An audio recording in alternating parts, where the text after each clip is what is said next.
Good afternoon, sir. Good afternoon, sir. Please take a seat. Thank you, sir. Srinidhi, Yes, sir. and introduce yourself to the board. I'm Srinidhi. I have come from Nizamabad, Telangana. I have completed my Bachelor's of Arts in Osmania University, Hyderabad. And recently, sir, I have completed my internship for 3 months in QA Solvers, which is an edtech startup, sir. Okay. Srini, you're one of the southern states chief ministers was here sitting on a dharna on Jantar Mantar. Yes. And then again, another one threatened to come. Yes. So what was the issue? So the major issue is because of the discrepancy in the financial devolution from the central pool of taxes. Okay. So the southern states are alleging that the vertical and the horizontal devolution of the taxes is being discriminated by the central government. Is the statement that is being given by the southern states. What is the vertical and distribution, and what is the horizontal distribution? Yes, sir. According to the Finance Commission, it has recommended that in the horizontal pool of divisible taxes, the various criteria was given. No. First, I'm asking you what is the vertical distribution and what is the horizontal distribution. What is the difference between the two? Vertical distribution is based on the taxes that they. Sir, I have to look into it, the exact definition of it. No, it's not the exact tax. It is how the tax is divided. Vertical distribution is, supposing you have 100 rupees, then vertical distribution means to all the states you give Equally. 41%, Equally, center yes. takes, Yes. that is vertical. Yes. Horizontal is how to distribute amongst all the States. That 41%, how will you distribute? Okay. Thank you, sir. 41 rupees. Yes. That is the difference between vertical and horizontal. Yes. So how much money do you think, do the states get back for every rupee of tax they contribute? For example, who's the lowest getting a return on the, if for example, if Maharashtra contributes 1 rupee into tax, how much will they get back in return? So it is based on the horizontal distribution. For example, the income distance in the criteria that the finance. Those are the Commission- criteria. I'm just asking you how much are they getting? Which is the state which is getting the lowest return on their? It is You're not- mostly the southern states that they are getting the lowest returns. Not all of them. Not all of them, sir. Yes, but southern states. The biggest contributor to the tax is Maharashtra, one of the biggest contributors. Yes. And they're getting only 8 paisa per rupee contributed. If they pay 1 rupee as tax to the central government, they get only 8 paisa. Okay. Thank you, sir. Yes. So southern states are slightly higher. They get a much better return. The best return, who gets the best return? Who would you imagine be getting the best return on every rupee of tax contributed? Maybe it is the state which has high population. Which one? The Uttar Pradesh. Slightly there. Bihar is the one which is getting the maximum. 12 rupees per 1 rupee contribution. Okay, sir. That is the difference. That is why they are shouting. It appears as if they are, being cheated Yes. Yes. of the amount. So it is actually not so. Sorry. So what are you were talking about the criteria Yes. for horizontal distribution. What are the different criteria adopted? Yes, sir. First is the income distance, which is of 45%. What is the income distance? The distance between the highest per capita income of the state to the lowest per capita income of the state, sir. Per capita income, wherein, for example, if we have the highest per capita income of Uttar Pradesh, it is compared to the lowest per capita income of the other state. Yes. So the distance between them is taken. Yes, sir. But what is 45%? What is 45? Out of the 100 rupees, What is it actually? Out of 100 rupees, 45. Okay, 45%. It Yes, is sir. the weightage given to that. So now, what is the grievance? What are the southern states alleging? they have The second criteria is that of population. Yes, sir. So what is the allegation level by them? So, according to the Finance Commission, the population criteria is taken based on the 2011 census, for which the states are alleging that they have performed better in the population aspects. So, their population is now limited. So, the population is they're feeling that it is discriminatory. However, sir, we have the demographic performance criteria as well, which is of 12.5%, but still the state governments So want it balances out. Population weightage is only 15%. Yes. So yes. the demographic performance balances it out. Yes. Okay, all the best. Thank you. Thank you, sir. Okay, Srinidhi, tell me 2-3 major schemes of Telangana government which have made an impact, although the last government has lost. So Real firstly, impact at the ground level. Firstly, sir, it is Raitu Bandhu scheme, sir.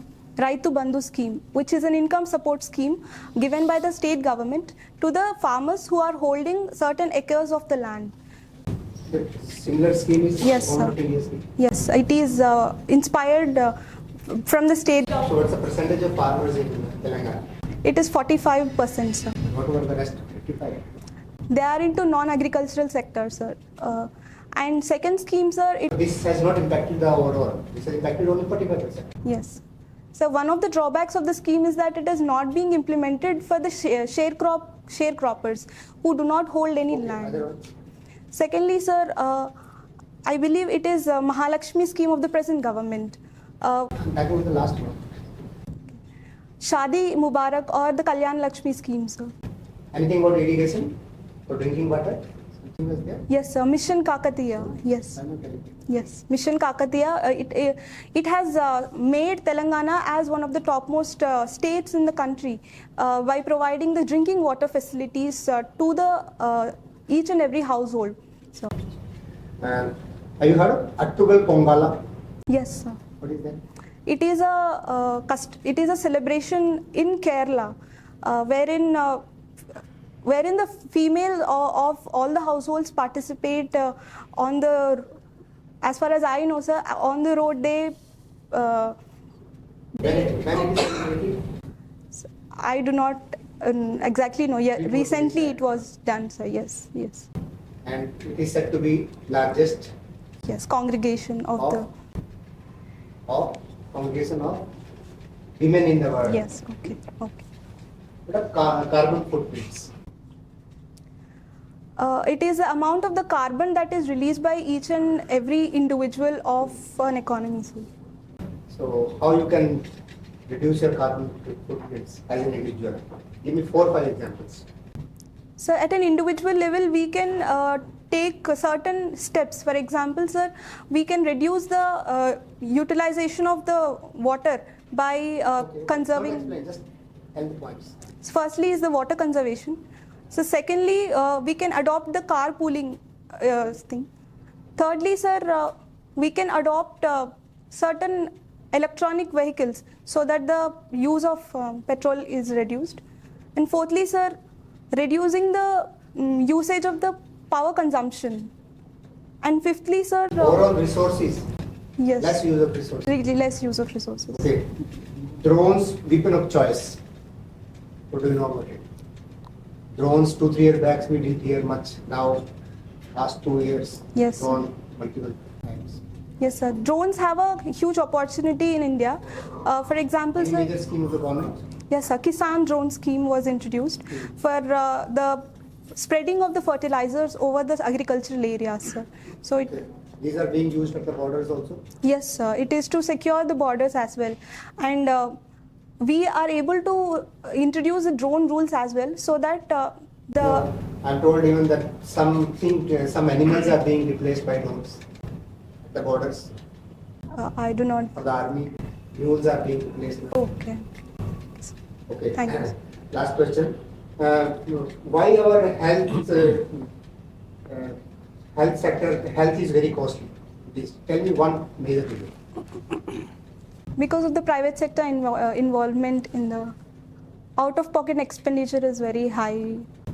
Our 80% of devices are. Imported from the, Thank you. yes. Okay. Thank you, sir. Srinidhi, you have been participating in declamation contest. Yes, sir. When you talking about declamation, you be able to speak for 1 minute? Sure, sir. Yes. It's very interesting topic. Blessed are those who are not married. Who are not? Who don't marry. Okay. So can I take some time to think about it?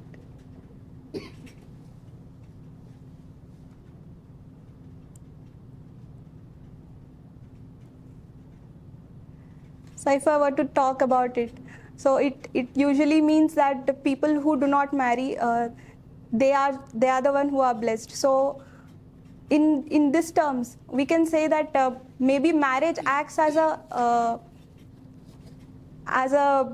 leg puller, so that they cannot explore themselves in their own avenues. So it induces the independence nature of a person. So through this, the ability and innovation of an individual can be improved upon. For example, sir, we have APJ Abdul Kalam, who is also an unmarried person. But I don't think marriage acts as a backlog for an individual. It depends on the opinion of every individual and their life endeavors. I give it relevant. I mean, you know what it comes to. Institution of marriage has lost its importance. So- No more than So I don't think it has lost its relevance, sir, because India has the strong institution of marriage, which is treated as a sacred institution as well. And the endogamous nature of marriage itself shows that it has improved into leaps and bounds. And however, sir, we can see the changes in the marriage. For example, we have the joint households, wherein marriage acted as a binding force. However, now we are turning into neo-local and nuclear families. So the family structure has been changing. okay. Now we come to topic uniform civil code. One state has introduced uniform. But there is a lot of talk about this living relationship Yes. clause they which they have. What's the logic of adding that clause? Do you think it is a violation of privacy of citizens? Yes, sir, according to me, the outright registration of living relationship, I believe it is a infringement of one's fundamental right, that is right to privacy. Instead of that, what I can think of is maybe digital registration of couples can be introduced, because lack of such makes the couples aware about their personal relationship and entering the government into the intimate relation between the individuals is what I believe. What was the logic of the government to make it mandatory to register and then also when the living relationship stops, when it will again register themselves? So the major logic behind such initiative is to reduce the domestic violence in the name of live-in relation. So in order to reduce such unsocial activities, the government has introduced it. Do you think it's the right time to now introduce it nationwide, UCC? So it does take some amount of time to improve the consensus on the uniform civil code, sir. But The idea of where the consensus may not be there. yes, sir. If the consensus is not there, the Law Commission has recommended that we have to first reduce or remove the misogynistic or unequal aspects of the religion, so that the completeness of the certain religious issues can be resolved there. So See, we have in Bangalore condition as a secular state. Secular yes, country. Now, secular country means you have right to worship in a way you want. yes, As long as secular thing is maintained, so any law which treats everybody, every citizen as equal, it is what is wrong with it. We should implement it straightaway. Yes. Why we are trying to today, already 75 cases passed. yes, sir. As long as there is secular element in the religion, we have to inculcate that. But however, sir, when the secular element is lagging, there the state must enter and it has to remove such inequalities in the religion. What do you mean by secular element lagging in its particular to our referring to? When there is no secular, for example, sir, in the name of religion, the Muslim women are being treated unequal to their men. There is an element of polygamy in the Muslim personal law. So this issue is not secular in nature. That is the purpose of bringing. Yes, sir. You shouldn't think we should do it straight away. It's a right time. So straightaway introduction of UCC may not be possible right now in the present circumstances, and there has to be consensus that has to be built through deliberations and discussions on it. You have a very impressive DAC. You have done too many things. You have taken part in youth parliament. You have done some declamation on nation building. You have been in NCC. You play handball. You have been anchor for some event on fundraising. You have done too many things. But you also play Sudoku. Where does it come from, this word, Sudoku? Japanese words. And what does it mean? Sudoku means single number, sir. Single digit. One digit. Okay. You see, when you take in the parliament, youth parliament, you take part in youth parliament, I want to ask you about the parliamentary system of United Nations. United Nations has not been functioning very effectively.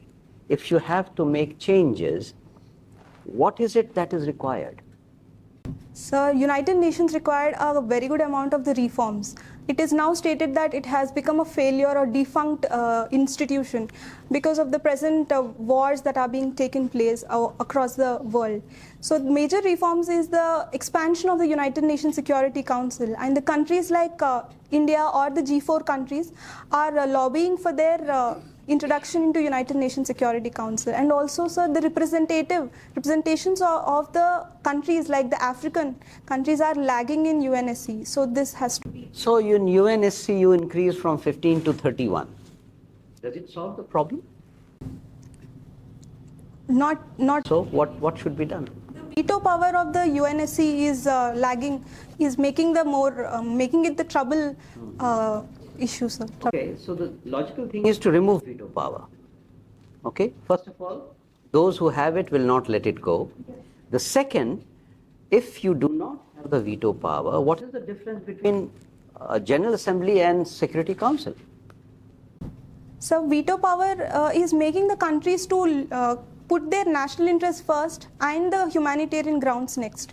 So this is creating the institution as a defunct institution, as we have seen in the Russia-Ukraine war as well. The resolutions are being vetoed by the Russia. The decisions which are taken in Security Council, why can't it just be taken at General Assembly level?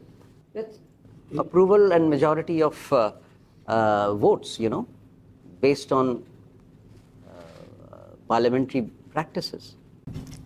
So it is being taken according to which the 2/3 of the voting, their resolutions are being taken, but the bindingness of those resolutions is lacking, sir. Yeah. All right. George Bush reportedly has said that India has become the largest population country, and it is going to be the problem as far as the hunger in the world is concerned. Do you agree? So I do not completely agree with that statement, sir, because India, though it is the largest population country, despite that we have the demographic dividend, which is of 66% at present, if I'm correct. What is the dividend you are getting out of this huge population? 80% or 80 crore people are being given food to survive. What is the dividend we are getting? So the working population are being utilized to work in various aspects of this economy. For example, sir, despite the scheme that we are providing through Pradhan Mantri Garib Kalyan Yojana, through that we are giving 80 crore the rice production to the people. However, sir, we wanted them to be first fill their stomach and then move on to the other economic activities so that they perform efficiently in the economy. And after that, sir, we wanted to increase the skill set of the people. Okay, but even now, India has a very high hunger index. What is the reason? Sir, the parameters taken by the Global Hunger Index is alleged that they are not according to the scientific reasons. So every time India is praised in any international this thing, we are fine with it. But whenever India is criticized in any world index, we say that no, the method is wrong, we are not, this is not correct, etc. So it is, the reasoning is given based on the rational thoughts, sir. For example, this is because we are being able to reduce the multidimensional poverty index as well. Last question. Can food be used as soft power? Yes, sir, it can be used. How? So, for example, recently, sir, during the Russia-Ukraine war. All right, thank you. Yeah. Srinidhi, very good afternoon. So let me start with the Telangana state. So can you tell the brief timeline of the Telangana movement or demand for separate state, when it started? Sir, prior to the formation of Telangana or prior to the Nizam state that is being formed, it was called for the merging of the Nizam state into the Andhra, sir. So it merged into Andhra and called as Andhra Pradesh in 1956 through the State Reorganization Commission. Before that? Before that, it was under the rule of Nizam, sir. It was under the rule of Nizam till It was Hyderabad 1948. state. Yes, It was called 1948. Hyderabad state. Yes, sir. Who was the first chief minister of that state? Hyderabad state, Burgula Ramakrishna Rao, sir. Okay, continue. So after that, the major eruption of the issue has taken into picture in 1969, when the people alleged that the gentlemen's agreement were being misused or not being taken into consideration by the Andhra leaders. So few of the agreements were being violated by the members themselves. So 1969 was the major eruption period. After that, sir, the 1972, where the Jai Andhra movement was started, and after which the people of Andhra wanted the state not to be bifurcated. And then, sir, in 2001, the formation of Telangana Rashtriya Samiti, it has become a major fillip to the movement through the leadership of various leaders.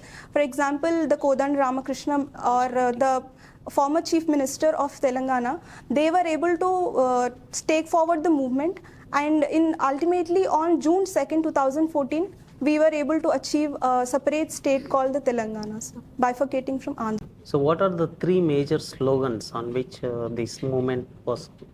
It is called Nilu Nidulu Niyamakalu, which translates into water, funds and employments. So now it has been, all the three has been justified now in the last 10 years?